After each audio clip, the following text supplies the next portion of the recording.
I am so depressed and bored of Labour aligning themselves with the reform right, with the anti-immigration right. Like, is it just me? Or isn't it like in the run up to the general election, it was like a commitment, a promise for change. And now the rhetoric that we're seeing since the local elections, since those reports that, oh, after the local elections, they're going to go really hard on immigration.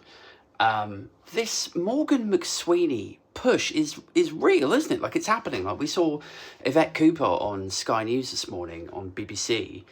I assume she was on Koonsberg as well. Blethering about how net migration figures have to come down. And this is the sort of rhetoric, this is the kind of language that's been used or could have been used by any Conservative administration for the last 14 years, isn't it? Like, why does net migration figures have to come down? Why? Just riddle me that, Yvette. Are you going to suddenly socialise childcare? Are you going to make it cheaper for people to have babies? Good old Indigenous British babies? Nobody's doing that, are they? Nobody's solving the housing crisis. Nobody's making it cheaper or easier or more convenient to have babies in the UK. So who is going to staff our industries? Who's going to staff the care homes, the NHS, the manufacturing sector, teachers? This idea that we have to bring net migration down, obviously, self-evidently, it is a push towards that reform vote. Like, they're worried. They're really worried that they're hemorrhaging support to reform, which they are if you look at the polls, right?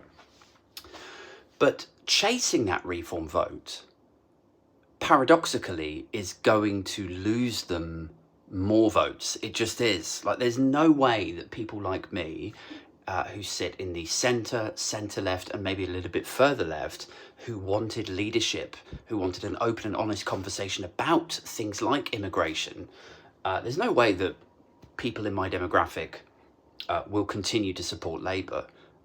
In fact, if I have anything to do with it, tactical voting wise, I will push the Green candidate, the Lib Dem candidate.